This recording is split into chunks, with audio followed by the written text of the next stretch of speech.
Ladies and gentlemen, welcome. This is your host, Ace, and this is Steve Shout Podcast. First, let me just clarify, let me just explain a few stuff in here. On this episode, it will be, for the first time, it will be full in English. Because today, I have a special guest, the one and only, the unmuted.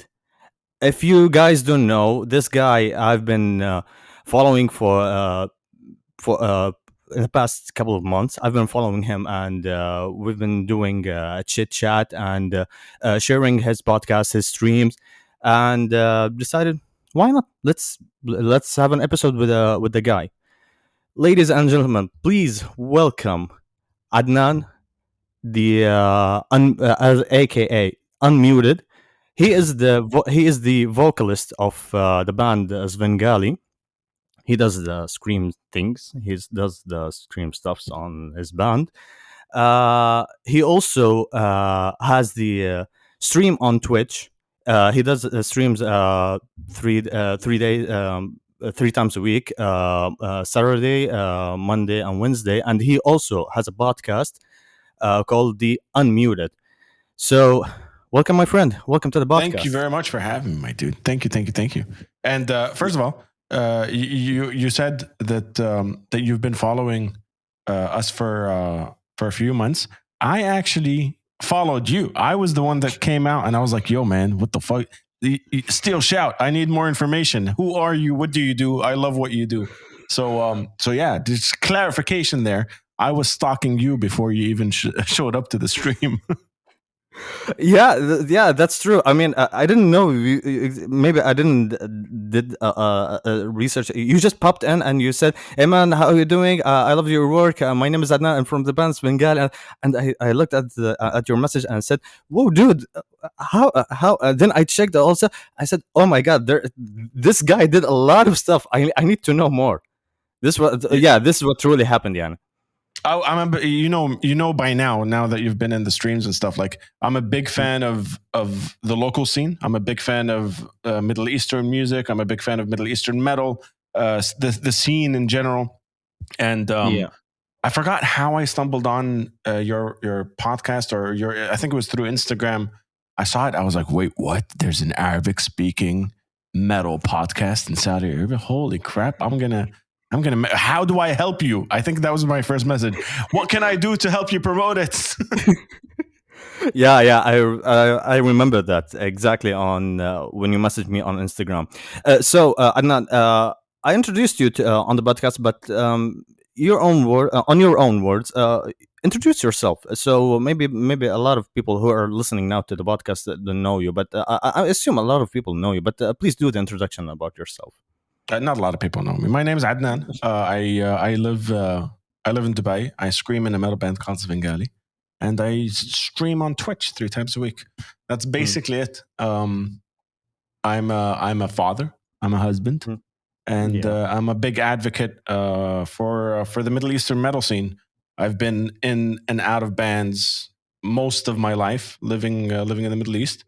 And now I scream in a band called Svengali, and that's kind of my baby right there. That's the final band that I'll be in. I do a couple of projects here and there where I collaborate with musicians, but Svengali is the go-to one. Yeah, I saw that also on you that you've been focusing on Svengali a lot, and as you mentioned, it's your baby, and it's like the your main band, and this is how things will go going on with you now. Yeah, it's the main thing that I do, and Twitch kind of just happened because of the pandemic and stuff. I started streaming back on Facebook, but it was all based around the band and the metal scene to begin with. So it just all kind of evolved into this.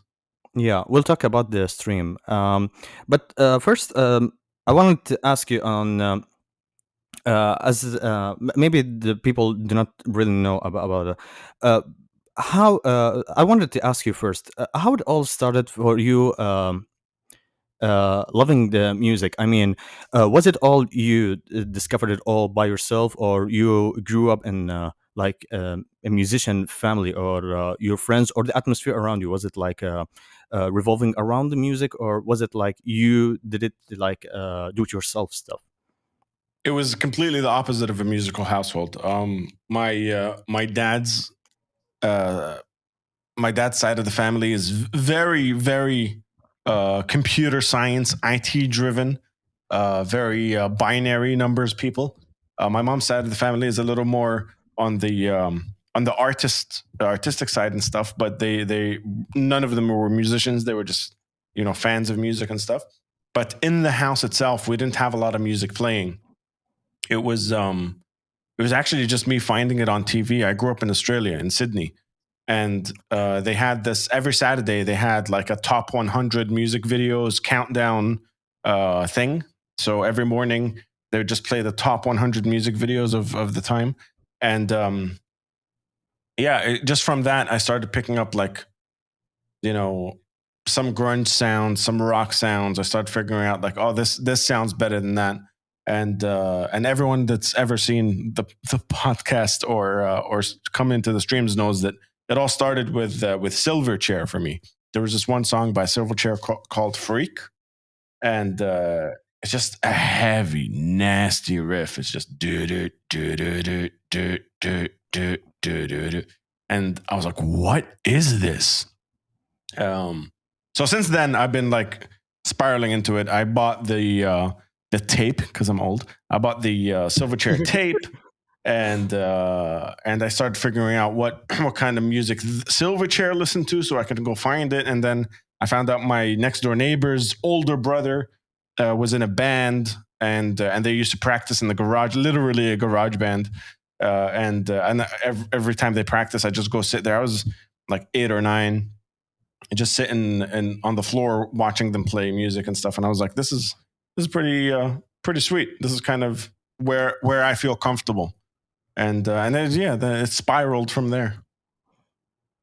So you grew up in Australia, and this is how you discovered music through like Silverchair and your neighbors. Yeah, exactly. That was the gateway. Okay.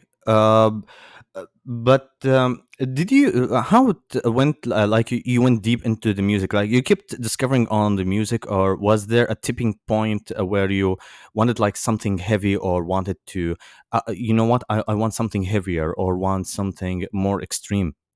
Was there I a don't think tip? there was. I don't think there was a particular point in time where I was like, I need me some screaming. Because I'm not like that now. Like I like a little bit of everything still. I think it started spreading. Like I just listened to more different things within the genre and try to find out where I stood in terms of the sound. Because I also got really involved in the messaging behind the music. Like I started reading lyrics and what does it mean and what are these people trying to say. And I didn't just like the heavy guitars. So it really branched out, and there wasn't a single point in time where I was necessarily like I need heavier shit, but I think I was part of that like new metal wave with the Corn, the Slipknots, the Drowning Pools, the Godsmacks. That wave of stuff started coming out, and then I kind of started revisiting older things as well, like going back to the early Iron Maidens and Metallicas and the early Cannibal Corpse. Like it was everywhere. I was a music nerd. I still am, I think, but like I was really really into the genre and trying to figure out um, or trying to find music that I love just as much as the ones that I already knew. Okay. So uh, how it started for you liking after liking the music? I mean, uh, I think this is a lot of people are going through when they fell in love with the rock and metal, and they wanted to go into the phase where they want to say, I want to be in a band, or I want to just play instrument, or I want to get on the stage and go live. I wanted to ask you, what? you had like a specific role you wanted to play in a band or as a solo artist, like you wanted to be a vocalist, guitarist, or drummer, or was it like there was a specific passion about for you liking the music, or how it kicked in you wanted to be in the band? I never, up until this point, to be honest with you, I never really cared like what instrument it was. I never wanted to be, people grow up and they're like, I want to be a guitarist. I want to be a drummer, or like this drummer changed my life. I never cared about any of that. I just cared about making music. I think for some reason, seeing that band when I was a kid, seeing those stuff growing up, I knew that I wanted to be part of the scene. I didn't even necessarily want to be on stage. Like the times that I wasn't on stage, I was either filming behind the scenes or being like crew for a band or helping promote a show or doing something. So I never really cared about a particular instrument or anything. I started on drums because no one around me had a drum set. So I was like, okay, I'll just pick up the drum set. I made a bet with my parents that if I get a certain amount of grades, they'll have to buy me a drum set, and they did. I got the grades, and then when I moved to Jordan because from Sydney we moved to Qatar. It's a clusterfuck of a story. We moved to Mm-hmm. Qatar. From Qatar, I moved to Jordan for university, and then from Jordan, I moved to Dubai. But when I was in Jordan after Qatar, where the Qatar was a drum set, then I moved to Jordan. I met this band that needed a member, but they already had a drummer. So I was like, Which band was it on this Jordan? was this was pre Who Will Guard the Guardians. This band was called Figure of Fate. Uh, Figure. Figure of Fate. Okay. Yeah. That's the first. This is the first time I hear you talking about this. Never heard of it. Yeah, it's this is really old. We're talking about like 2005 maybe. We put out an EP, but I was on bass. I was on bass for that band because they already had a drummer. So I was like, I'll just pick up the bass. It's like a guitar. I already knew how to dabble a little bit in guitar. It's like a guitar, but it's four strings. Who it doesn't matter. All you have to do is just to do the slaps on Exactly. It was a metalcore band, so it didn't matter. It was all open strings anyway. it. So you participated on the bass for their EP. Yeah, for Figure of Fate's EP. Before that, my very very first band was called Infested Mind. That's the one where I kind of did everything. I wrote the drums, the guitars, and I had my friend Wasfi do the vocals. This is really really old stuff. It was kind of like a black metal sound, or at least we were trying to sound black metal. It wasn't black metal at all. Um, yeah, it's just I liked the creating process. I like the process of someone being able to, not just me, anyone in the world being able to think of a sound, think of a subject, and make art, audible art out of that thing.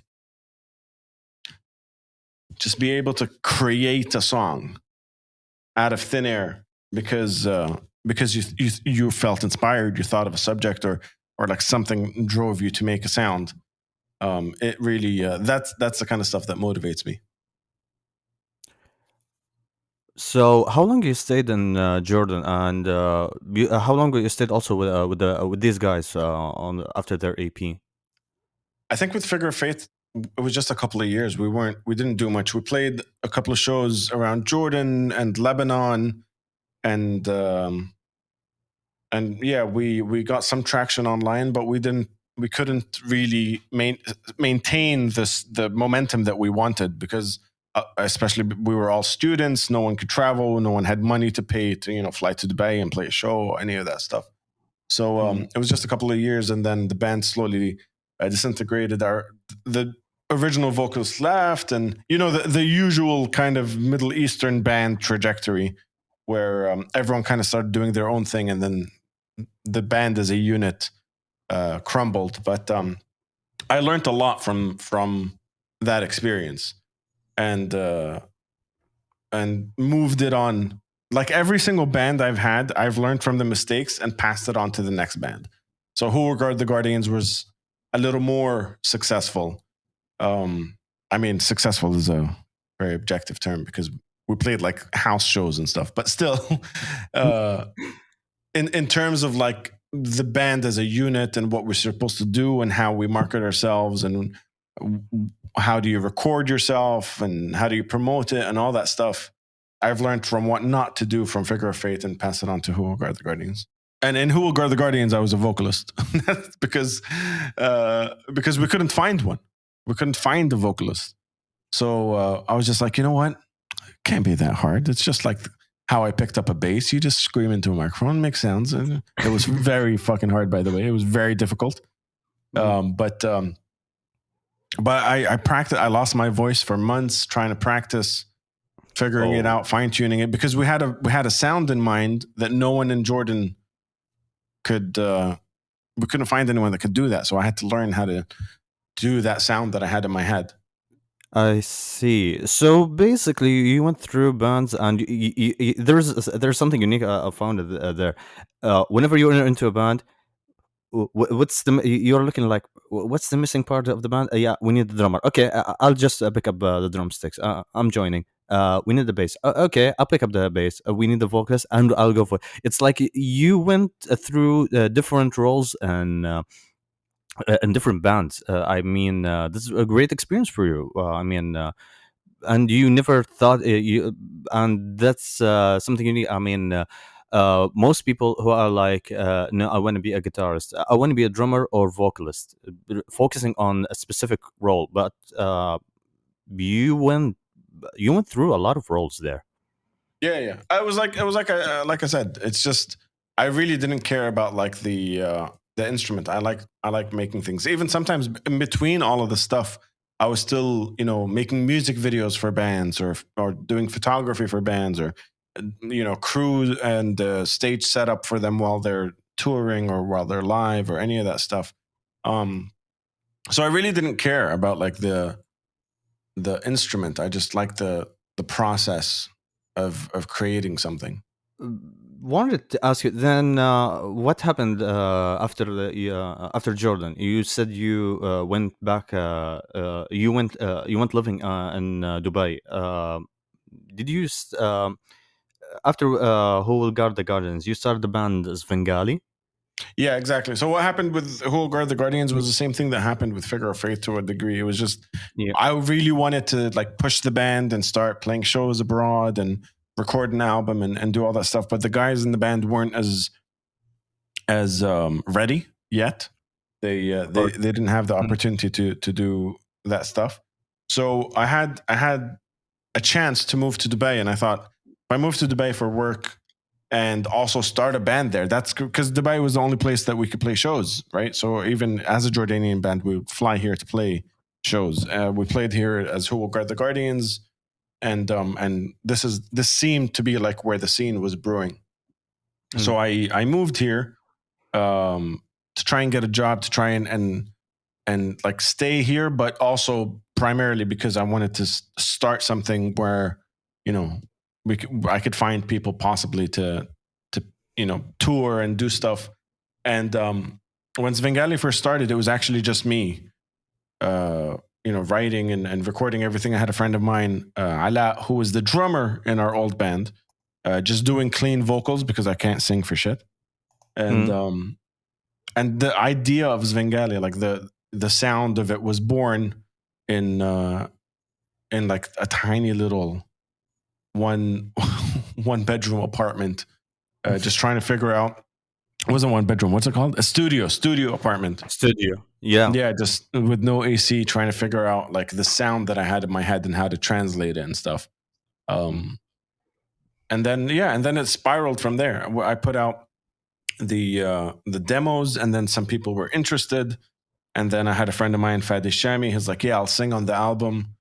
And then it just started spiraling. And then JM joined the band, and then Ali joined the band and stuff. And it turned into a real live, breathing thing, not just me sitting around in my room. So so I wanted to ask you about how you guys met in Svengali. You just met them in Dubai, or you knew them back in the years? No, I met all the guys here. And basically what I started doing is when I was still just it was just me and we had that demo album out, I started approaching people that I thought were good in other bands.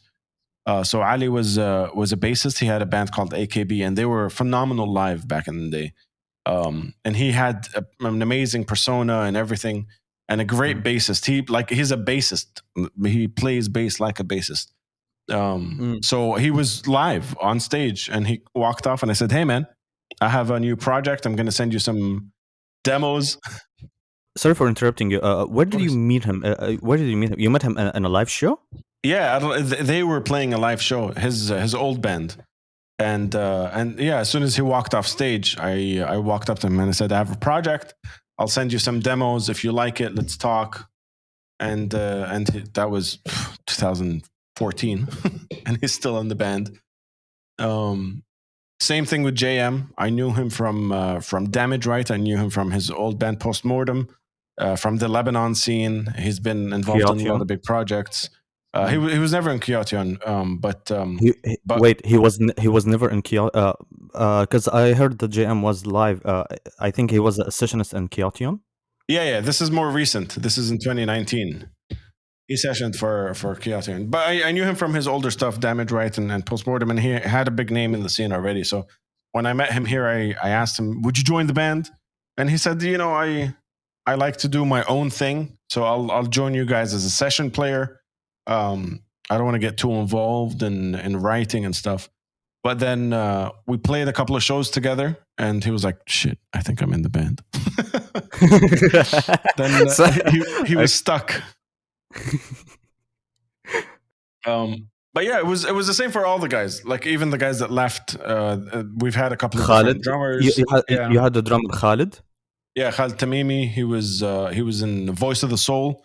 He was in a Kuwaiti slash Dubai band called Voice of the Soul, and Lebanon actually. Karim Shayeb is an amazing metal musician, composer, vocalist. Had a band called Voice of the Soul where Khalid Tamimi was a drummer. I approached him, said, "Yo, I have a project. Do you want to be a part of it?" And then he was able to join. Fadi Shami as well. He was already in Aramaic and had a bunch of projects. Asked him to join. Now those guys are no longer with us, but Josh as well. Josh was in a band called Empty Art Experiment, or I. And I approached him as well. I said, "I love your work. I love what you do. Check out these demos. Let me know if you want to jump on board as session or as a full-time member." He was technically a session at first and then just became family. Like anyone even the guys that left, if you talk to Khalid Tamimi or Fadi Shami or any of the guys that have sessioned, Mohammed Bailouni, they'll tell you like this, once you've gone to one rehearsal with us, you're stuck. It's kind of like the tribe. Once you're in for life. So basically, I noticed something. You never met the guys. You just walked into their shows. You admired their work. Hey guys, I have a demo. Yeah, want to join in? I'm gonna send you demos, and that's it. This is how things went with you. Yeah, it was just based on the fact that they're amazing musicians. Because yeah, I respected their playing. I respected them, their you know presence in the scene. I respected what they did, and I thought that would be a good fit. And for the most Mhm. part, it was. And that was like back in 2014, right? Yeah, this is 2014, most 2014. Mm. So basically, back in 2014, you've been like starting the Svengali, going through the session, gathering the band members, and uh, then you recorded an EP. Or did you recorded your first EP, or you went live shows first? How things started with you after the gathering the band members?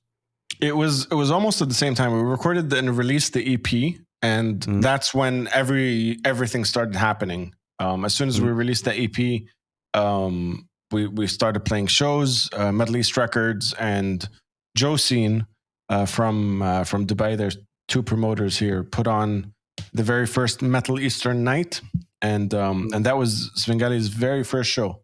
We played that show. I think we opened for a Jordanian doom metal band called Bilocate. yeah. I and know these guys. Yeah. yeah, they were huge in the scene. I've known them for a very very long time, and it was just very cool to play a show with a Jordanian band in Dubai after everything I've been through, with Who Will Guard the Guardians and Figure of Fate and all that stuff. And then I got to play a show with these guys. And Voice of the Soul, the band that I got Khaled Tamimi from, was on the bill as well. And it was just like a very wholesome event. It was very, very cool to kind of see that. But as soon as we played that first show and we realized, like, hey, I think we got something here, we started pushing really hard, because that first show, people were singing the lyrics in the crowd. It was crazy. Like the way it was received, that EP was received in the scene, blew our minds. It was nothing that we've expected at all. And that's how things worked out for you. You saw it coming, and you said, okay, guys, now it's time for recording an EP or an album." Yeah. So after that, we played a ton of shows, and then we started recording the full length album, Theory of Mind, because we were like, we had a 6-track EP, and we were starting to run out of songs to play live. Unscathed. Your first EP named Unscathed. Unscathed, yeah. Unscathed, yeah. Why Yeah, is it's Hmm. it was that all those lyrics and all that music was written in that dingy apartment, and then we took it and we recorded it with this guy called Hadi Sadiuddin, who's on Twitch now. Hadi plays music. He's a producer, and he used to be in a band called Benevolent from Kuwait. They were like a gent prog band, and he helped us mold that sound and add like that symphony kind of element with the pianos and the violins and stuff. And yeah, so we went back after playing a couple of shows after that EP came out. We went back to Hadi for Theory of Mind to kind of tighten that sound and figure out exactly what we sound like. Then you recorded your first album, Theory of Mind. Then you started your live shows for promoting for the album, right? Yeah, exactly. Theory of Mind is kind of when things started like picking up. We started playing shows abroad and getting a little more traction on the band. So you played shows in Dubai, and where else did you play? Around the world? We played Headbangers Weekend Festival in Turkey. We played Lebanon. We can't even remember what other festival it was. So with the Theory of Mind, after the release of the album, this is where you after your first EP, you were like the first band, and not the first. I would say you were known locally in Dubai, or would say Middle East. And after Theory of Mind, you think this is what brought you a little bit international, or a little bit well known? We got a lot of traction, but we also did get a lot of support from the local scene, because we printed the CDs and we distributed them with Metal East Records, and they put those CDs in Virgin Mega stores around the UAE and around the Middle East.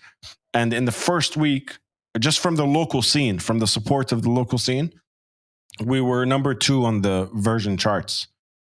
In the Middle East, which a metal band from Dubai being on the Virgin charts was something ridiculous. So the local scene really, really, really like came out and supported, and they did everything they can. Everyone bought the albums. Everyone came to all the shows.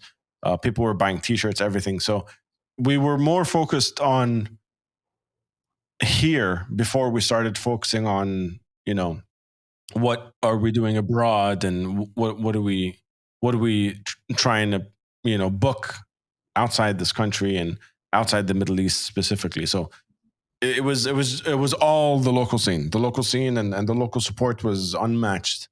Then you you stayed like for 5 years. Then you recorded your second album, Sayonara. Yeah. So that's when things got dark. Everything changed in 5 years. Ace, everything changed in 5 years. I mean, look back at yourself. Think about the last 5 years. Actually, think back from like before the pandemic to 2015. How many things have changed in your life? It's Many crazy. things. Yeah, many stuff have changed. And we had 5 people at that time before we were a 4 piece.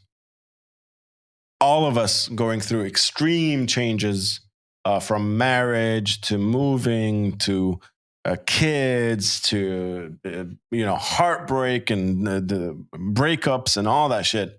5 different people going through 5 extreme different situations at different times. So like when I'm good, let's start buckling down and getting back into things. Someone else wasn't ready, or so it was a hectic time for a lot of us. But we were constantly writing during those 5 years.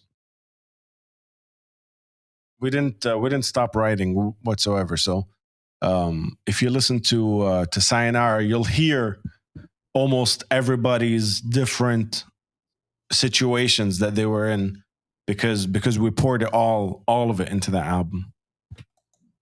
I mean, there's a huge gap. I mean, between the EP and the first album, there wasn't much gap. I mean, the EP was on 2014, and the first album was 2015. Then there's the Yeah. 5 years. That's why it took a little bit long. And after the release of the album, the pandemic came on. Yeah, on the same day. On the same day the album released. We released it March 20th, 2020, which is the first day of lockdown in most of the countries around the world, including the UAE. And it was literally a sayonara stuff. Yeah, exactly. It literally, we called it sayonara because we were thinking, like, if this is going to be genuinely our last goodbye, I want it to sound and feel like the goodbye that we want. We want it to sound exactly the way we want it to sound. We want to say exactly what we want to say. And we were extremely excited to release it. We had a show lined up with Lacuna Coil to open for them. And then we had a bunch of plans in Europe and what we're going to do in terms of shows over there with the album. And the day it was released was lockdown. Was the lockdown of the entire world. Like the entire world said, sayonara, people. Exactly. 100%. So I wanted to ask you about the your sound, guys, and the music influence. I mean, you told me you started with the silver chair, you went through the new metal stuff, then went back through the older stuff. I think this is a common sense happened between everyone who listened to rock and metal. They went through a specific phase, then they wanted to say, no, I want to go back to the older stuff. I want to discover a lot I want to see how it all started. Yeah. There's a difference, but I saw a significant difference between the EP and your first album. I mean, there's a constant sound on the EP, but on Theory of Mind, there is something I noticed.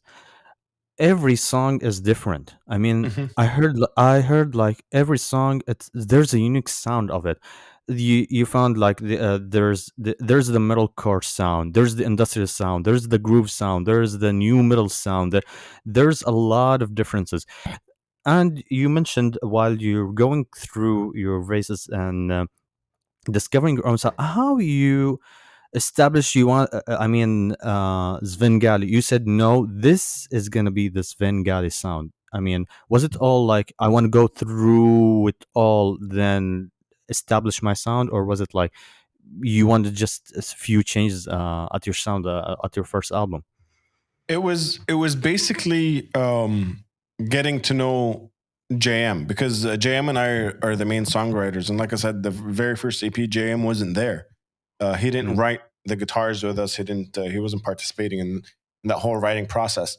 And when Theory of Mind happened, we started writing together, and we were trying to get to know each other as composers as well as songwriters, because we come from very different backgrounds. James a death metal thrash guy. I'm a hardcore new metal kid, and that we were As you mentioned before, a caveman. You're going through that. like the Exactly. A breakdown cave. I just story. give me a breakdown. I'll be fine. Yeah, I was that guy. And JM wanted some more intricacies. Also, JM is an actual guitarist. I'm not a guitarist at all. So what I can play is very limited. And he thinks of, layers and harmonies and different things that happen throughout the song.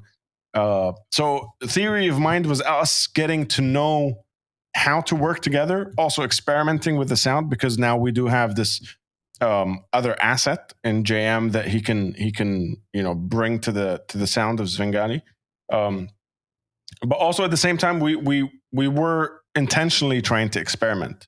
That's why we called it Theory of Mind. It's just we were trying to step outside of the box that all kind of metal bands fall through, because the EP was very well received. And you know how they say you have your whole life to write your first album, you have very short time to write the second one. We wanted to bust that myth, kind of like, it's not going to sound exactly like Unscathed because Unscathed did well. We want to push the boundaries a little bit and try different things and have really long, clean parts with piano and then follow it with a blast beat and screaming. It's just we were also getting to know each other, like I said. Mm.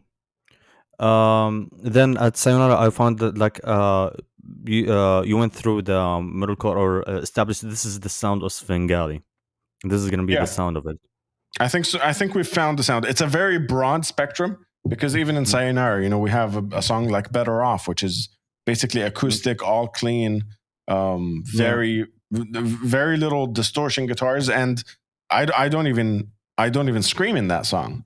Yeah. And then we have songs like Sayonara where it's sorry. It was all Josh singing. Yeah, it was only Josh singing the clean parts. And then we have a song like Sayonara or Floodgates from Theory of Mind, or This Is Combat, for example, where it's just straight up metal. Sayonara has blast beats and really high screams. This Is Combat is like a straight up hardcore song, old school hardcore. So we have a sound, but it's not necessarily very pigeonholed. It's kind of a broad spectrum, and I think that's the only way we can do it, because we have so many different influences and we have so many different ideas and sounds in our head that keeping it to one very defined sound, like you hear a Slayer song, it's fucking Slayer. There's no doubt about it. But I don't think we can pull that off. We can't have a sound, because we come from so many different backgrounds, so many different influences, all that stuff. We love to experiment. Wanted to ask you, after the pandemic and after getting into the pandemic and everything just stopped there and the world like froze in there for after the release of Sayonara. I mean, how you guys dealt with that? I mean, was it like a little bit disappointing? I mean, I bet it was a little bit disappointing, and but you had guys like thoughts about it, or how you guys gonna handle it after this during the pandemic? So in our heads at that time, because we had everything ready for that Lacuna Cool show, which was supposed to be happening a week before the album drops. So Friday the 13th was supposed to be the big show, and then we promote the album on the show, and then there's a week, and then the album drops. We thought it's going to be like, things got canceled. It's going to be like 2 weeks delay. Nothing's going to happen. We'll wait 2 weeks and then we'll go. And then it was like, okay, we'll wait 2 months and then we'll start working. And then you just kind of sit around. So at first, the initial shock wasn't, damn it, we've lost everything. The initial shock was like, there's a speed bump. But instead of the 2 weeks that we initially thought, it's been like a year and a half, right? So then there was then you just had to deal with it and just moved on with it, and you just waited until recently. I mean, you guys are going back to this Halloween. Exactly. This is going to be the first time we're on stage in 2 years. In 2 years, it's crazy. 2 years after the release of the album. Exactly. These songs that we're about to play haven't been played live. You know what I mean? So we haven't even played these songs live because the album wasn't released. So It's very fucking exciting. I'm really really glad that things are opening up again. I still don't know if the show is going to be seated or we can stand and mosh, but regardless of whatever it is, whatever happens on Just the bring a show. 29th, Just bring a show. just throw us on stage and put a microphone in my hand. I'll be fucking good. You said you wanted to open for Lokonoko. I wanted to go through a little bit of stuff about Svengali. By the way, there was a question I was supposed to ask. Then it went through out of my mind. With the name Svengali, how you Mhm. guys came with that name? So there's a lot of people that don't know the origin of it, but it's very very very simple. There's this hypnotist. It has a lot of different meanings in language and in English and stuff. But there's a hypnotist called Darren Brown. He's an illusionist actually, and he had a live show called Svengali. So what this guy does is he's like your typical street magician guy, but he does it on a massive grand scale. So this show Svengali was him hypnotizing people in the audience, him making someone's hand feel numb that he pierced it with a nail, all that stuff. And then the very big end, the very big finale of the show was he had this dummy, this doll, um, that was an automaton. It was like a self winding doll that would be on stage called Svengali, and it would hypnotize people in the audience. So if he raised the doll's hand, an audience of 1,000 people would all raise their hand. It's absolutely crazy. But I fell in love with the concept of that hypnosis and that hypnotizing factor, and I started looking into what the actual meaning of Svengali is, and the idea of like hypnotizing someone for evil intent, just really, I don't know. It sounded super cool to me. It sounded like it should be a metal band. So we took that, we ran with it. I did some research. I tried to figure out if there was other bands called Svengali or not, and yeah, we took it from there. And you just throw it out there, and your aim was we want to hypnotize people with our music. Exactly, and that's kind of the origin of the story of how it all went down is I took that name because we had the name and the concept before we even had music. So I took that name and I thought maybe I'll spin it. So it's not evil intent. We want to hypnotize people, but I want it to be all positive lyrics, positively laced. So even when I'm singing about something that's negative, we're always looking at the light at the end of the tunnel, because we have a lot of negative in metal as it is. We have enough dark days in our lives. We have enough shit to deal with. Why don't we sing about, picking shit up? Why don't we sing about, freight train that you'll power through whatever? Why don't we sing about, free fall? Like, I'll walk unscathed through blazing fire. Like, no matter what happens, I'll be there. So I took that concept of this Svengali hypnosis through music kind of vibe, but I wanted to spin it into a much more positive attitude. Okay, that was the quite interesting of the name origins. Wanted to ask you for live performance. You opened for you opened for many bands. I think you opened for Spiltura. Yes, we did. We did here Uh, in Dubai. It was amazing. mm, also Ginger. Yeah, absolutely. Mm, before they become big. It was just as they were breaking. Like they had been signed to Napalm Records and all that. Obviously, it wasn't Ginger that you know today, but they were amazing. I was already a big fan of them, and we got the proposal that we have an opportunity to open for these guys, and I was like, hell, fucking yeah, dude! This is one of the best bands, and they basically haven't stopped touring since we played a show with them until the pandemic hit. By the way, speaking of live performances, how it felt going live with alongside with these huge names of bands, Sepultura, Ginger, and who else you played with? Carisian. God, I can't even remember, to be honest. Arch Enemy. Uh, Who else was on there? The Metallica. festivals don't count There was a because they're there was huge. there was a Metallica. There was not a Metallica. We didn't open for Metallica. I met them, but it's a different story for a different time. Yeah, the story of Metallica. I hope Julian will remember that. Yeah, no, we'll save that for another time. No. But yeah, we played. We've gotten lucky to play with a ton of bands. Being in Dubai puts you in an advantage because bands come here to play, and promoters like Joseon and Middle East Records use local bands as openers, which gives local bands opportunities to play with these massive names that a lot of other bands around the world don't have the opportunity to open for Sepultura. Like it's a pretty big deal to open for Ginger, to play with what I forgot who else they got, Catatonia, all these guys, like opening for these massive bands is more readily available here if you're an active band. Uh, which show or which live show was like okay, this is the Svengali opportunity, or the like the Svengali now going big? Which live was it? I don't think there was a particular moment where we felt that.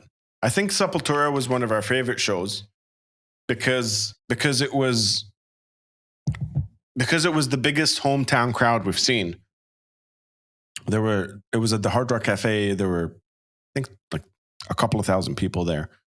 But I don't think we've ever done like, all right, now that we played this show, it's done for. You know what I mean? Because even like you were asking, like, how did it feel to open for these massive bands? We approach each show, including local bands or not, like a fight.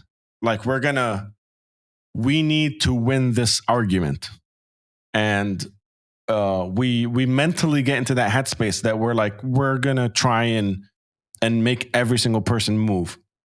We're gonna make every band look old and tired, and we want to perform as like people have seen this, and if you've ever seen Svengali live, you'll know exactly what I'm talking about. Once I walk off stage, for 99% of the shows, I'm lying down somewhere because my back is just it's completely gone. My head hurts. We're all sweaty. I throw my t-shirt somewhere. We give it everything on stage to the point where, like, if it's the last song and the last note is played, I need to lie down. So we approach it all of them, even if it's a small club show with 5 people or 5,000 people at the Hard Rock Cafe. We approach it the same way. You just go through your live shows like I want to give the best live ever. Then Yeah. even if you did another live show, you want to say I want to do a better live show than the previous one. Every night is the best live show of our lives. Every single night. There's no excuse. Was there any particular moments during your live shows, like meeting Sepultura or Ginger, or was there a specific moment that was memorable, like a good memory, or something that reminds you of that? Like there was a moment that keeps reminding me of that night. Honestly, all of them, dude. Like I say this a lot, but 16-year-old me would be very fucking proud of 33-year-old me. Growing up in the Middle East, and I grew up in Australia, but I moved here for my formative years, and getting to be in the position that I'm in, doing what I do, playing in a band, meeting my heroes and shit. Like, all of them, I don't take any of them for advantage. The fact that we've gotten to hang out with people that I used to have on my wall, literally as posters, is crazy. Is absolutely crazy to me. So I don't take any of it for advantage. Take advantage of any of it. That's the sentence I was looking for. And yeah, man, it's just each person brings their own nugget of wisdom. One person would talk to you about like how to do your stage monitors and how it's supposed to sound. One person would talk to you about life and how they, put up with touring. And we've had so many conversations and so many like little nuggets here and there with people that I've grown up admiring their work. It's amazing. It's really, really amazing. And then, you meet some people that are like, I wish I never met that guy. He isn't the best person in the world, but I still like their music. So that's it. Okay. Now let's jump into the Unmuted show. Yes, sir. Uh, how it all started. I mean, I know that you started during the pandemic, but please tell the origins. How it all started, the Unmuted show. How it all started. How you came with the idea of going into streams and talking music through the internet. It was literally because, like I said, everything revolved around Svengali and music, right? So JM and I did a live the day the album was supposed to be released, or the weekend after.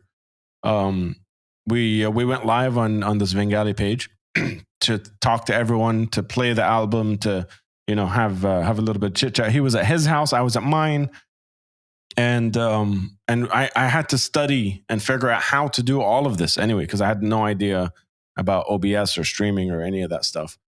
So we did that very first live as Svengali on the Svengali page. Listened to the album, talked about it, answered some questions, did all that stuff, and then a lot more people started messaging me saying you should do this more often. Where was the stream? Was it on Twitch or was it on Facebook? This is all Facebook. This is way before Twitch. Yeah. We did a bunch of months on Facebook, and so after that, it was just called The Show, and I thought, listen, I have a lot of interesting people in my network, bands and stuff, and instead of asking JM the same question, why don't we just get guests and ask them questions and answer the questions live, like I did with JM, and we'll just call it The Show. I'll do this for a couple of times. Maybe I'll do it 10 times or something, and that'll be it. I didn't even think I'll do more than 10 of them. I didn't even have a name. I just called it The Show. And then we did a couple of those. And then on episode 4, JM came back officially as a guest on the show. And he came up with the name Unmuted because I kept muting the guests accidentally. And muting myself accidentally. So he said you should call it Unmuted to always remember to unmute yourself. But also it'll be cool because then it's like, the guest name, like JM Unmuted, which means like he's going to open up, and it has all these connotations to it. Mm. And so episode 5, we officially announced the show is called Unmuted. And yeah, dude, I just didn't stop doing it. It was a lot at first. I used to do 3 times a week of the podcast. Three times a week of a podcast? Yeah. So at first we did I did like 40 or 50 episodes doing it just 3 times a week, only the podcast. We didn't have Stream. We didn't have anything else. So I was just talking to people constantly for 3 times a week. And I'm originally an introvert. Like I'm very reserved. I don't know how to put together a proper sentence and stuff, but talking to people that often at that rate, just kind of taught me how to structure my sentences, how to talk a little bit. Like I still fuck all of that up, as you know. You've been there. Sometimes my face just goes, "We're not talking today." But I noticed that a lot. I mean, yeah, just keep talking. I'll tell you about the experience I went through also later on. But yeah, like you've done it a bunch of times. The more you talk to people, the more you learn how to talk to people almost, but also at the same time, you kind of learn more about yourself because you're asking them questions, you're doing this, they're answering, you're also thinking about your answers and how it relates to you, and where you can take the conversation from there. So I'm sure if someone asked you a question, same question before you started Steel Shout, and now after you've done a bunch of them, you might have either a different answer or just know how to structure your answer even better. That's quite true. Yeah, so it's 3 times a week. I Mhm. don't recommend it, by the way, Ace, just in case you were wondering. No, no, no, no, no. You know, when Steel Shout here started, before even I announcing the before announcing the Steel Shout podcast, I already recorded the first 3 episodes before launching the podcast. So I released the first episode. 2 weeks later on, I released the second episode. 2 weeks later, I released the third. Then I was during the release of the third episode, I was doing the fourth or fifth episode, and then I was like, "Oh God, what I just did!" And you know, at least you had someone to talk to, but here on Steve Shout, I was a standalone podcast. Like, imagine me just sitting on front of the mic, and yeah, I'll do all the talking. It was constantly insane. Like at the after, and sometimes most people don't know that. I believe the first or the second episode that I did, when I started the recording, I talked like for 5 minutes or 10 minutes. Then I stopped the recording. I don't know. I will re-record it again. Yeah. It was like I wouldn't say it's like uh, it's weird. It's a little bit odd and to just stand in front of the mic and just talk by yourself. Yeah, yeah. And It takes some getting used to. Also, because you edit it yourself, you're uploading it yourself, you're hearing your own voice. It takes it puts you in this different level of self confidence and self awareness that you normally wouldn't have in any other situation. If you're writing blogs or websites or reviews and stuff, you're not necessarily self criticizing as often as you do with something like a podcast or a vlog or a live stream, because mm, we were talking about it before we started rolling. You edit these yourself, so at some point you're going to be listening back to this, and you're going to have to be comfortable with your voice, with your delivery, with everything you said, and it takes some practice to do that, because we're not innately that confident. There's a lot of insecurities, I especially know. in in us male metalheads that grew up in the Middle East. We're riddled with anxiety and insecurity. And even when I'm hearing my own voice, I say, "Oh my God, how people could listen to the podcast? My voice sucks. How people Dude, can see that stand my voice?" that's the insecurity and the anxiety that I'm telling you about. It's just like, why would when I started vlogging, or when I did the first couple of why would anyone listen? Why would anyone care? But people see outside of that. People aren't necessarily just coming back because of your voice. People are coming back because you have some shit to say. You have good guests on. You're doing everything you can, and they want to support and watch you grow. You know what I mean? That's kind of the cool thing about it. And this is how it went with you with the unmuted show. Yeah, that's basically how it happened. It just kept growing. Like I said, I just didn't stop. I didn't care the numbers. I still don't. Those things I look at in terms of like statistics and growth and all that stuff from time to time. But like, even when we're live, I don't see how many people are there. I turn that notification off. I don't have the numbers. I want to be hanging out with whoever wants to be in that room, talking to them, whether it's during a podcast or during one of the silly streams, the theme stream or a scream stream or whatever. I just want to hang out with whoever's there, whether it's 2 people or 40 or 10. It doesn't matter to me. And for the unmuted, you did like over 100 episodes so far. Yeah. So for season 1, we did 100. That's when I was doing the insane 3 times a week kind of stuff. Mm. And for the podcast now, season 2, we've done 20 or Yeah, will do 20 by you will do tomorrow. the yeah, yeah, by tomorrow. When this episode would be released, the episode I believe will be out already with Sandy Sin Yeah, so we of have M. Sandy Sin from Mhm, Aiming Graves coming on the show. mhm. I saw a lot of people on your podcast. I mean, you had Fawaz from Creative Waste. You have Bailuni from Court of Arms. You had many people. How you arranged all that? I mean, uh, like the Unmuted show became bigger through since the starting of the Unmuted show. You you found a lot of people going through the podcast. How did all you manage all of that? It's just literally the same way we did this. You just message someone, hey, I have a podcast.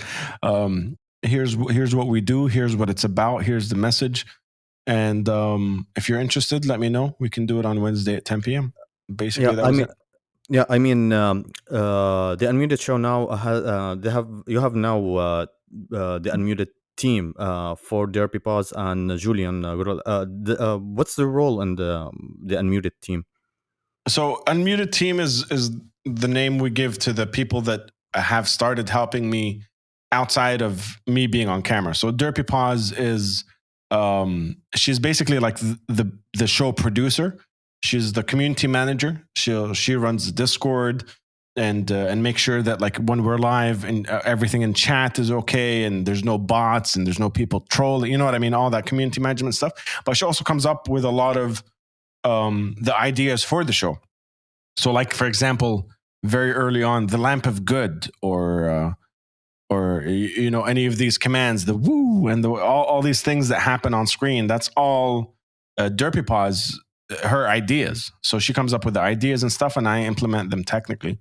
Yeah, Um, but she's not the one managing the guests. That's what I was asking about. No, the guests I still manage myself. Yeah. The guests I still manage myself. I still run everything myself. I still edit the videos. I edit the audio. I upload it to you know Anchor and YouTube and all that other stuff. I do all of that myself.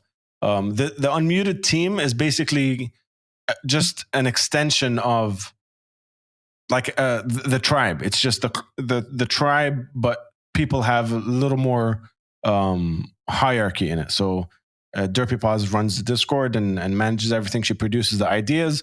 Julian Gorilla also helps a lot with booking because obviously he has a lot of connections and stuff. And then he also has his channel where we kind of go one day on, one day off. So we have content constantly throughout the week. Yeah. So how it went from when you started the show from the Facebook and you went on Twitch? How you switch from the Facebook to the Twitch? It was very difficult because on Facebook we had 6,000 followers already on the page, and you know when like anything in life when something's working, you don't want to be like I'm gonna change everything right now. Like it's very difficult to be like I'm gonna change everything I learned and go to this new platform. But I had a lot of friends that were on Twitch already. They explained that just all the different options that are better and stuff.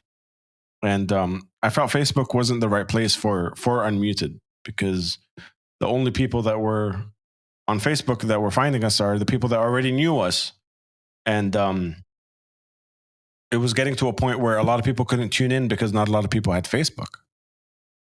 And it was the same case with Twitch, but I saw potential in Twitch. I felt like Twitch would start becoming bigger in the Middle East, especially when it comes to music and stuff, because everyone thought Twitch was just for gaming.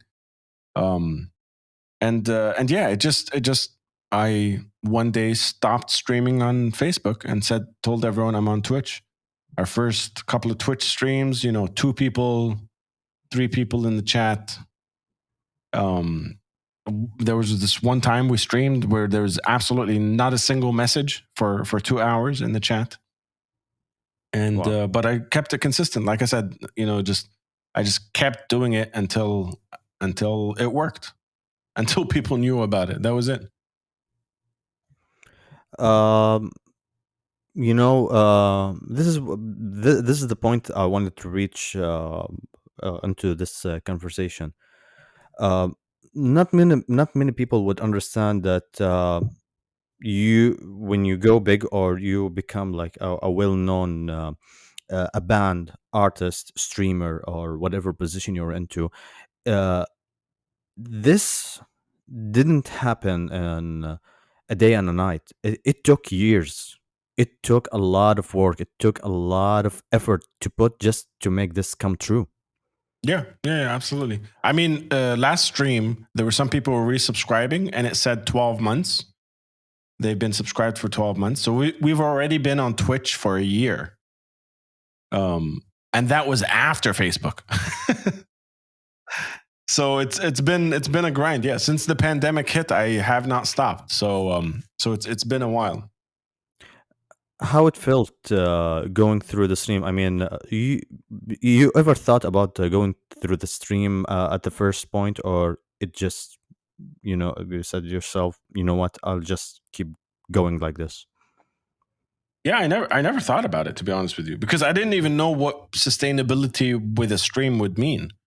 I didn't understand that, if enough people subscribe, we can actually continue to do this. Or if we get Patreon people support, that maybe I don't have to cancel streams. Because before I used to have to cancel streams because I would get a freelance job, video editing or doing camera work or something. And I'd always cancel a stream or something.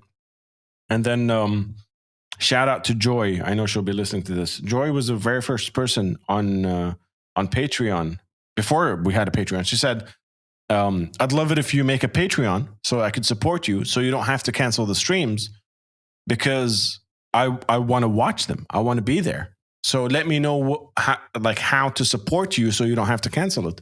And we started the Patreon. We started all that stuff, and Twitch started opening up in terms of subscribers and stuff. And I didn't take this into like I didn't have a plan of if we get 50 subscribers, I'm quitting my job. You know what I mean? I didn't have any of that stuff. I was just like, okay, now today I don't have to cancel the stream because I don't have to go to this other job because you guys are physically supporting me. So I can be here longer and party harder and get bigger guests and work more on the stream because you've turned this into a job. Like if you guys want to see, Valtteri from Paradise Lost, I'll work my ass off to make sure that he gets on the show. And that's what started happening. I never thought about any of that. It became. It just popped in. It just happened. Like everything else, you know what I mean? It's just like my weight. It just started happening. I don't remember when I got fat. I just got fat.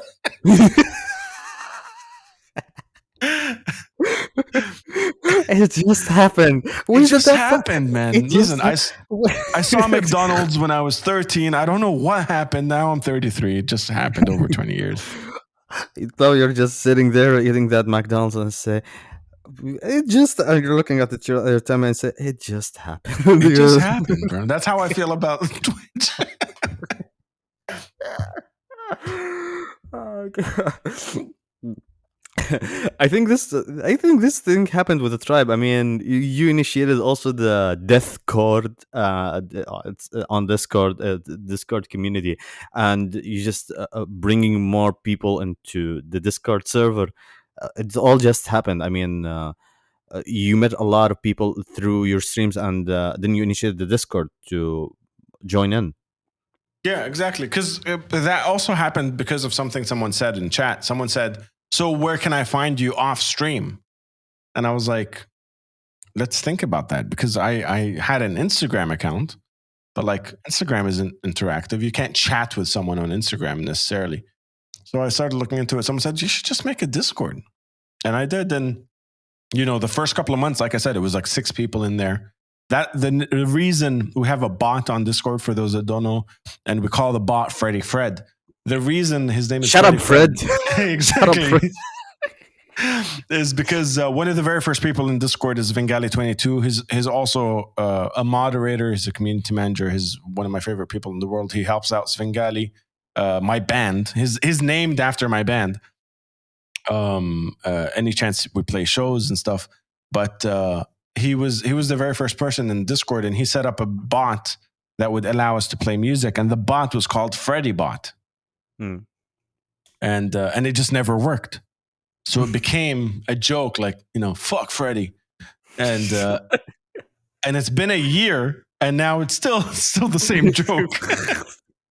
It's a completely different bot. There's more AI. There's algorithms in it. Now we could respond and put you in a mosh pit, but it's still the same thing. And that's kind of the approach that I have with everything. It's like, whether we're 3 people or 30 or 300, like, as long as we're true and honest and having fun and people like yourself that join and you mingled with the crowd, they're all over the place. They're from everywhere in the world. But you feel like you already know them. It's crazy. Yeah. I mean, I didn't expect that. I mean, we all know. You said it by yourself that Twitch, it's for gaming. Then you just discovered, it's for music. You can actually do that, as you mentioned before. Yeah, exactly. and then I saw the Discord, and I told myself, oh my god, there are other uses for Discord.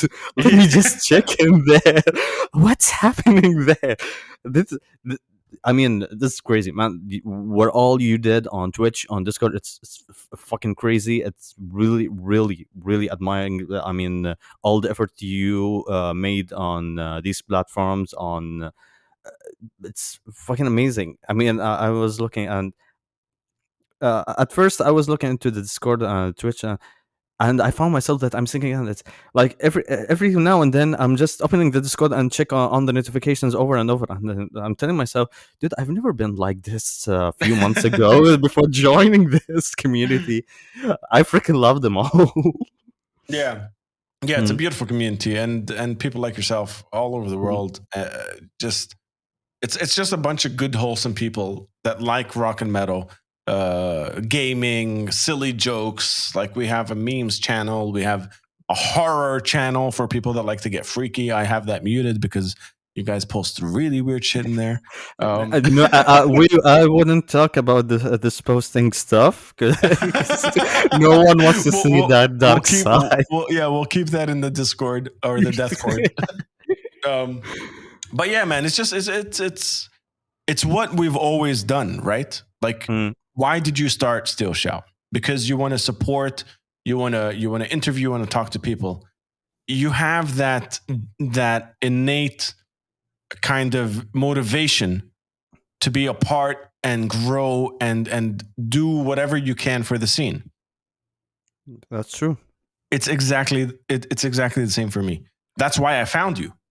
That's why I went looking for who's around, who's doing stuff, and why we're having a conversation on your podcast right now. It's because we're all a part of this tiny little community that we call our scene.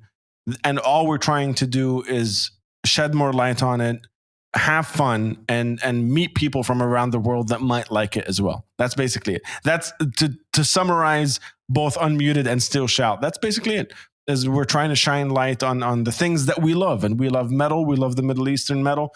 We're trying to shine light on it. So the Discord is an extension of that.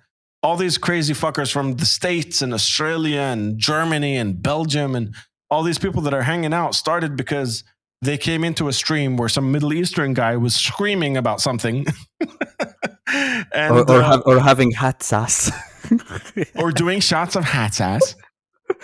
And by the way, all these thoughts or these ideas, I mean, on the on the Discord, including the hot sauce, the flossing, and was it all Derby? No. So these the Wheel of Death and the Wheel of Carnage are made by our Patreon account. So our patrons, if you're subscribed as a Patreon, basically Patreon, for those that don't know, is a monthly subscription. You subscribe $5, $10, 20, 30, 40. You get different perks, different advantages, all that stuff. We can send you a t-shirt every 3 months, or send you a mug, or all that. Different things. But one of the perks for all of them is you get to pick and change one item in the Wheel of Death and the Wheel of Carnage every 2 months. So every 2 months we have on Discord we have a secret channel just for patrons. They post what they want in there, and they come up with ideas. So the hot sauce was something from a Patreon. The floss was from a patron. The squats from a patron. Everything that's really horrible came from asking the patrons, what do you guys want to see? And the tribe start misusing the wheel of death all 100%. over the streams. 100%. I think I've gotten more exercise during the stream than I have in the last 5 years of my life. The dad butt is about The to get jumping loose. jacks, Ace. Have you seen the jumping jacks? If you're listening Yeah. to this and you haven't seen the jumping jacks, let's explain it. Yeah. If- The 2 subs for a jump for for every 2 subs. 2 jumps for 1 sub.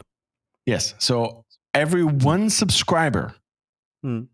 I have to do 2 jumping jacks. I recall you did once like 130. I did 162.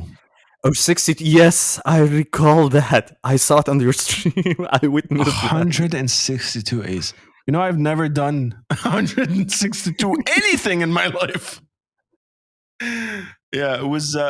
But at the same time, you turn around and you think about that, right? 162 jumping jacks. How many subscribers back then? I mean, over 30. Yeah. As many as silly as that sounds, and as crazy as that is, and as stupid as it is jumping on camera live on stream while listening to metal. That's what is that? 81 subscribers. That's 81. So that's 81 gifted subs from the people that were in the chat that want me to do something silly, but are supporting me financially, like actually with actual money, to just have a good time, to hang out with me and have a good time. So that's where the balance of everything is right now. Is people are joining Patreon, people are joining being subscribers, people are joining Discord, having conversation. And I always say the content is free. You don't have to if you can't. It's not a requirement. Like we don't have a subscriber only channel. We don't block anything. You can skip and request songs and all of that for free. Yeah, you get extra stuff. But if you want also to support the show or support your local scene, you can pay also for that, and it's not that much. I mean, maybe it's like $5. You said it yourself, $5. Yeah, it's $5 a month, and this is why I'm excited about stuff, and this is why I'm excited to see Still Shout grow, and hopefully you have a Patreon soon, and start thinking about monetizing the thing. Yeah, I was considering the OnlyFans stuff, but listen, bro. There's no S at the end of fans. It's only fan. It's just one. You can do one. You have your girl or your friends, or I have Belfagor. I have Belfagor subscribed. Shout out to Belfagor. Belfi would pay for the OnlyFans. Yeah, he bought 6 years in advance. He's the only fan for 6 years. And if you're listening to this and you have no idea what we're talking about, please join the Discord. You'll have a lot of fun. Yeah, exactly. I will share the Discord link in the episode also. So guys, please join the Discord. We have a bunch of stuff, and I'm glad that I'm not putting the Steve Shout name on the Discord, so no one would know the other side of me. No, we do. We always share your content and stuff. I think one of the things that was a little disconnected was the fact that Still Chat is in Arabic and a lot of the Discord users are English speaking. But I love the fact that you do it bilingual. Like I love the fact that you did a little bit of Arabic, a little bit of English, and now this episode is all in English. It's a great advantage. Yeah, I'm experimenting and doing stuff. C-Shot is not like it's not like a strict. It's gonna be full in Arabic, or it's gonna be strict only on podcasts, or there's a lot of flexibility in me. I mean, I go through news, sharing music. Even sometimes I just post memes on the C shot. I just look. Oh, look, Yeah. there's a meme about this stuff. Okay, just throw it there. I There's never nothing asked you this, and I want to ask you this on your episode. there. What made you start this? Okay. Okay, this I'm gonna say this for the first time, and whoever is listening to the episode is gonna be lucky to hear this from me. Let's go. Steel Shout is the band that never was. Okay. Ever since I was a little kid, and I went through my phase and loving the rock and metal stuff. I was always telling myself, one day I'm gonna get on the stage. I don't care which, I think I was the same as you. I don't care which role. Mainly, I wanted to be a vocalist or guitarist or something. But I, I told myself one day I'm gonna get on that stage and I'm gonna rock the place, and just to shine there. I want to feel the rush. I want to feel the music hitting. I've always wondered. But then, living in Middle East is a little bit difficult, and there was no support. There was no support. I didn't have much community or much people just to communicate with through the music. So I was just, can you imagine that all the bands, all the music, all the stuff was like I did it all by myself, discovering the music by myself, knowing the bands, their names, the roles, even some instruments. Like I was saying, yeah, this is a guitar, this is the bass, and there are differences between the music genres. I I taught myself about this music all by myself. I mean, there was no help from. There's no instructions or stuff, and You didn't have like a scene or a crew or a friend or yeah, nobody was around you that liked it. yeah, no one, no one at all. So, uh, actually, and uh, back in 2019, I had to leave the house and go. I got a job in a small village out of the city, and uh, I said goodbye to my family, and I picked up my leave and just left lived there.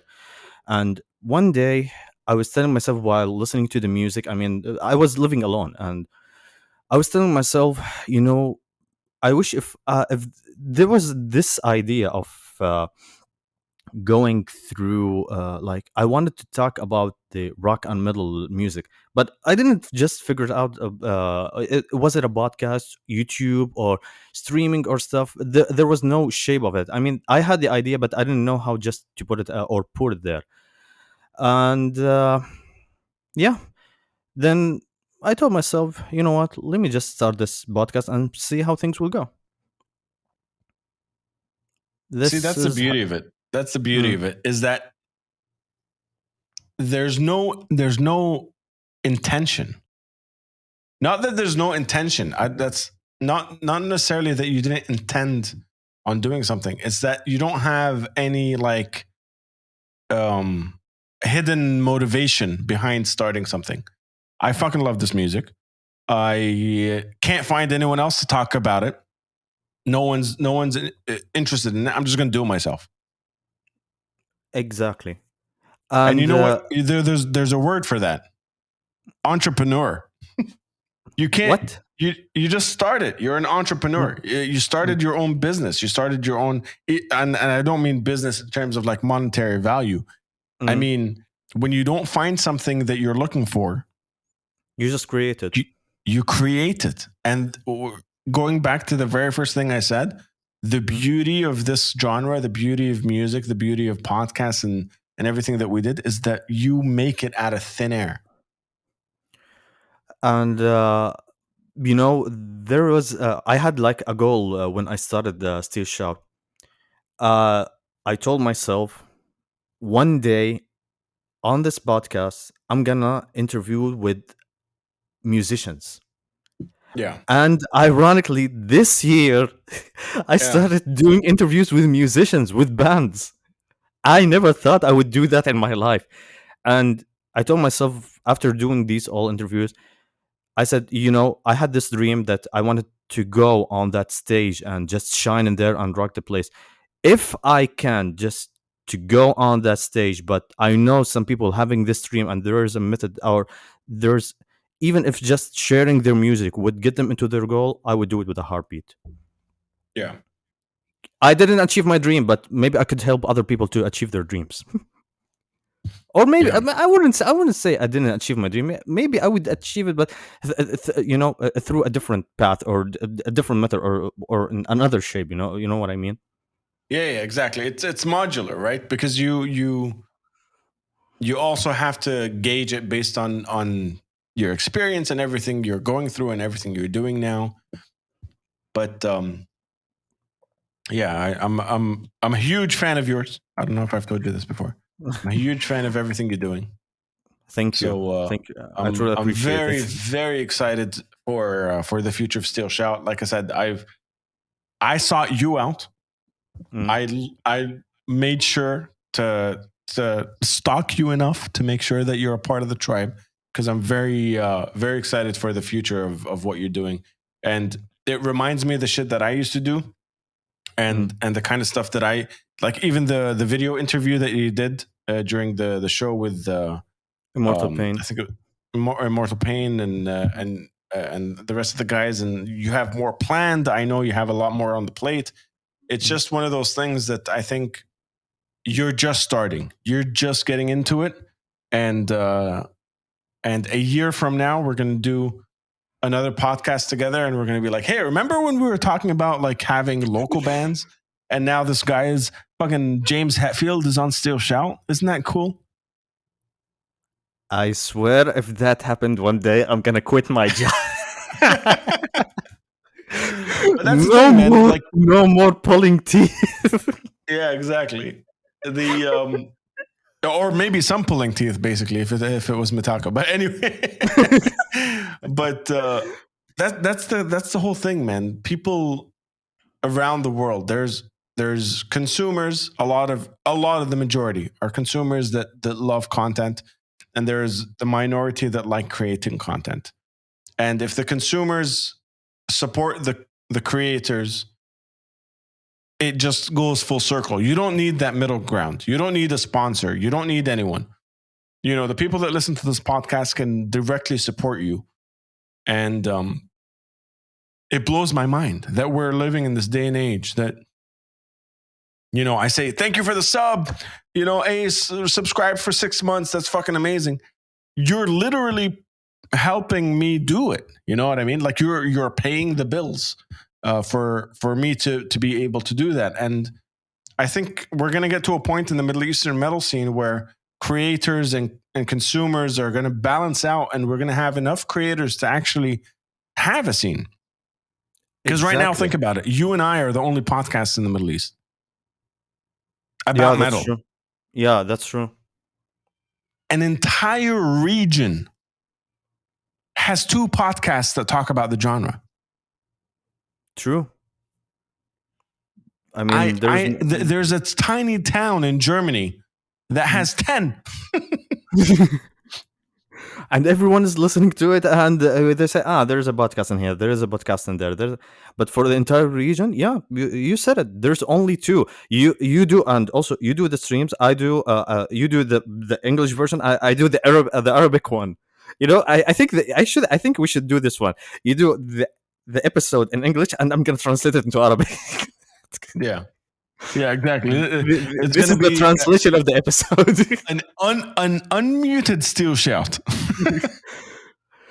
No, But yeah, it's man, gonna be. I'm looking forward to the future, especially with you being part of the scene, especially with you being part of the tribe. I'm a Yeah. huge fan of what you do, and Thank you you, so much. I truly appreciate you're every going word you say. places, Ace. You're going places. Thank you. Thank you so much.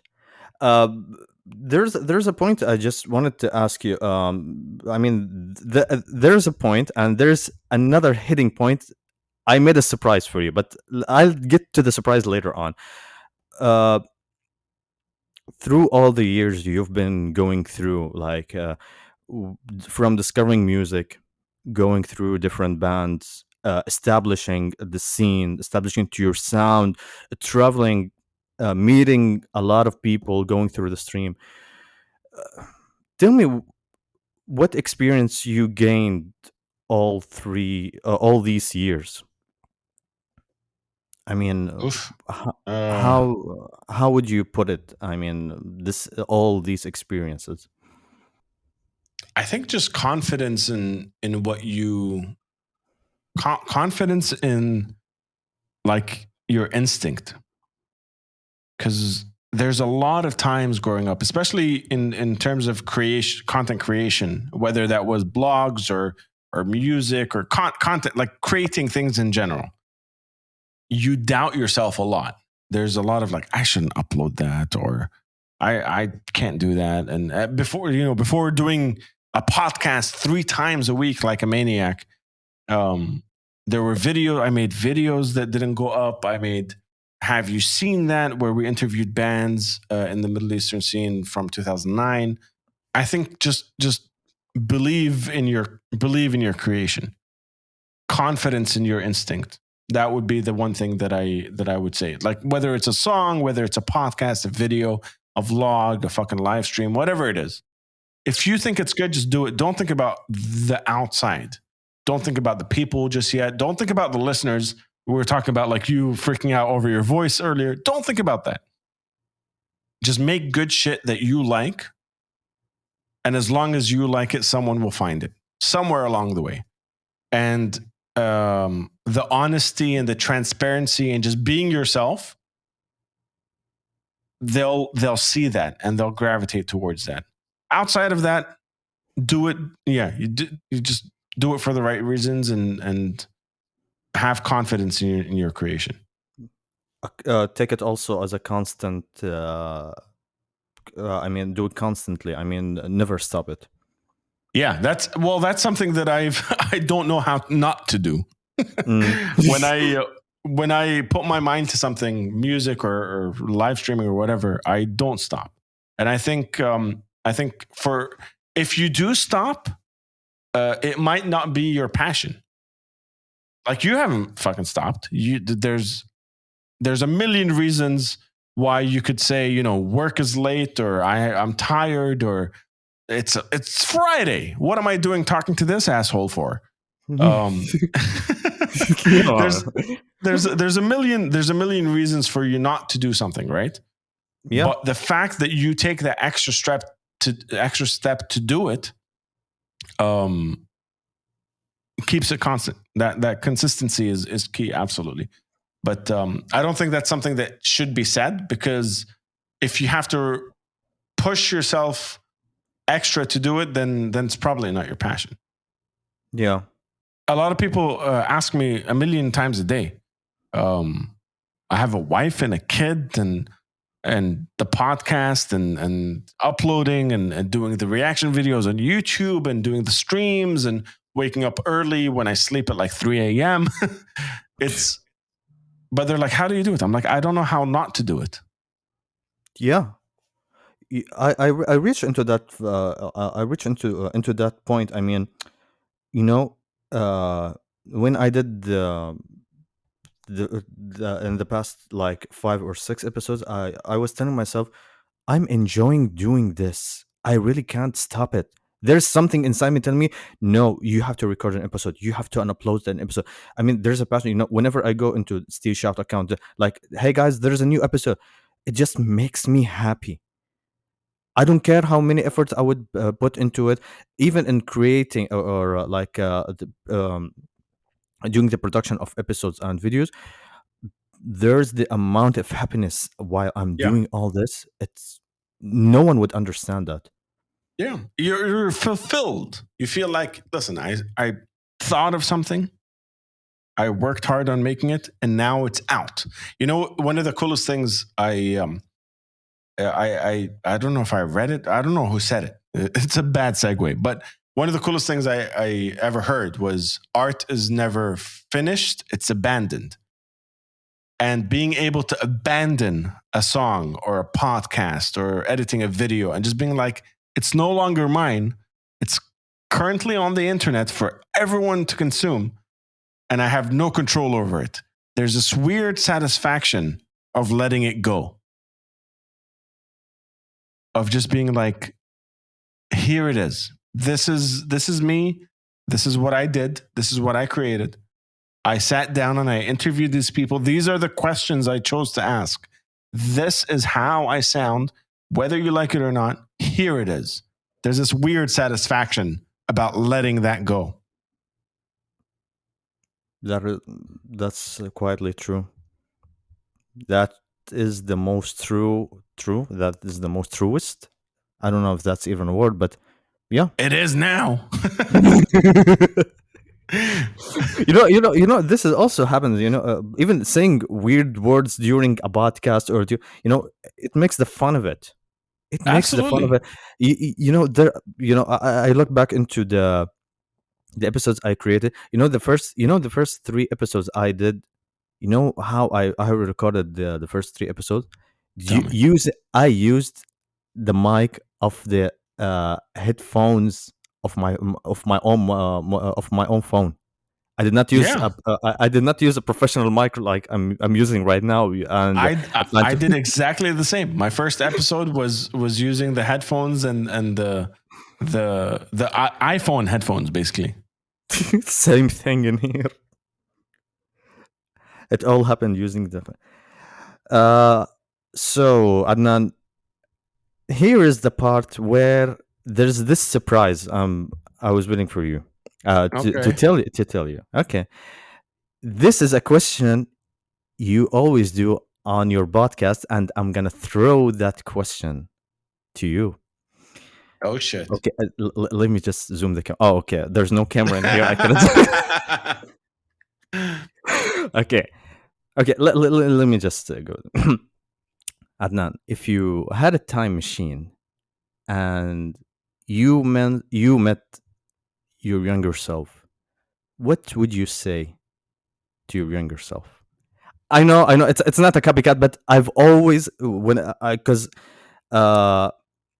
by the way, for Steel Shout, uh, when I found about your podcast, I went through many different episodes, and imagine that I was writing notes. I was writing notes. Yeah, this is how I'm gonna improve the podcast. So I took a lot of influences from you. So I wanted to ask you this, and I in every with every guest, you were asking them this question, but ever since that question popped in, I was telling myself, how would Adnan answer that question? So I'm asking you, if you had a time machine and you met your young self, what would you say to your younger self?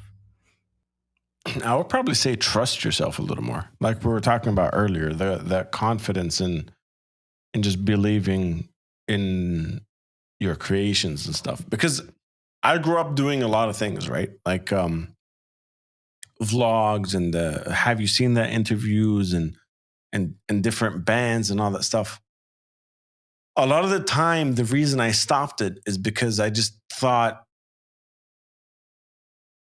like nothing is going to come out of this or no one's going to like this because of my, um, insecurities and confidence issues, all that stuff. So I would just say, just believe in yourself a little more. I wouldn't change anything necessarily. I would like to go down the path that I'm in because I wouldn't be here if anything changed. But just in terms of like mental health and being a little more aware that everything's okay, I'd like to have that more belief in myself as a kid growing up, which is something that I always try to give out. Every stream, every podcast, everything is just tell people like believe in your product, believe in your creations, believe in your music, believe in your podcast. Like if you have something, if you're passionate about it, it's probably good because you're passionate about it. You know what I mean? You won't be passionate about it and make it shit. There's no passionate guy that makes shit product. They're either trying to shortcut it or they're trying to make it quickly there's no shit product if you're actually passionate and giving it 100%.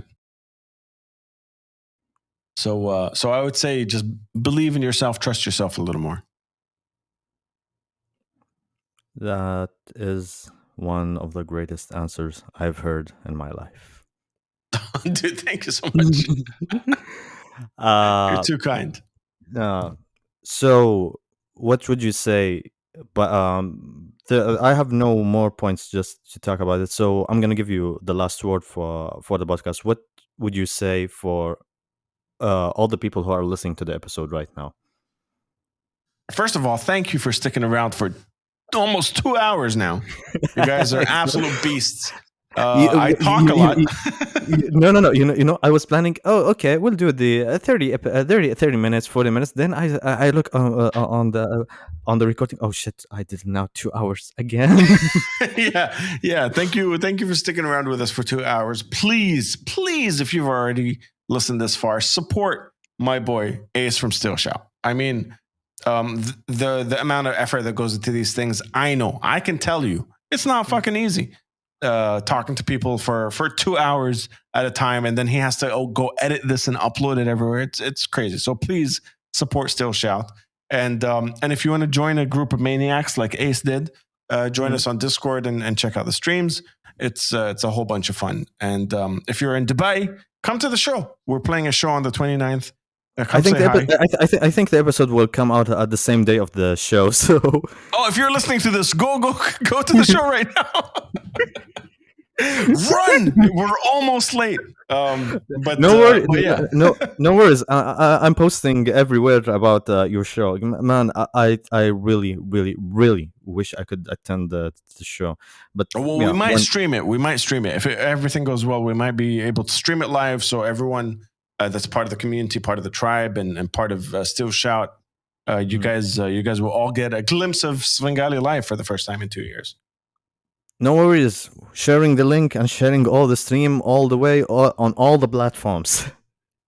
That was my second point. Is I just want to say thank you, dude.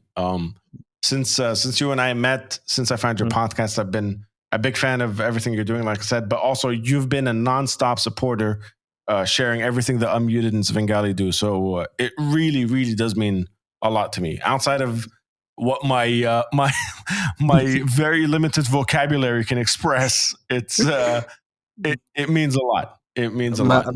Man, I've said it before, and I always and I said it again. I mean, I'm supporting all the locals. I know what you guys are going through. I mean, it's not easy creating music, creating content.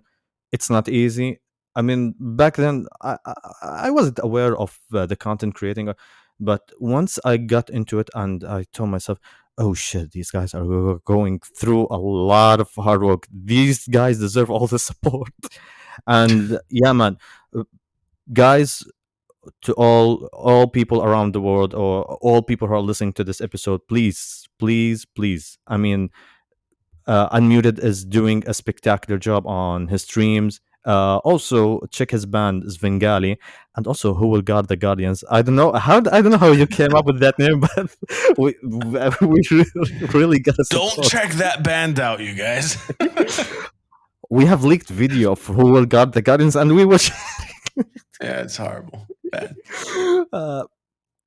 Thank you, Adnan, for being in this episode, and truly appreciate your time. And to all the people who are listening to the episode, please follow the Unmuted on Twitter, on Instagram, and on Twitch.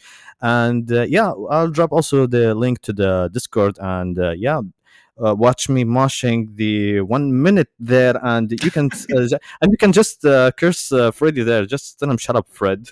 Yeah, just walk into Discord and be like, "Shut up, Fred." Speaking of Fred, he just popped in while I'm talking to you. On Discord? Yeah, on Discord. It just popped onto the screen while talking to you.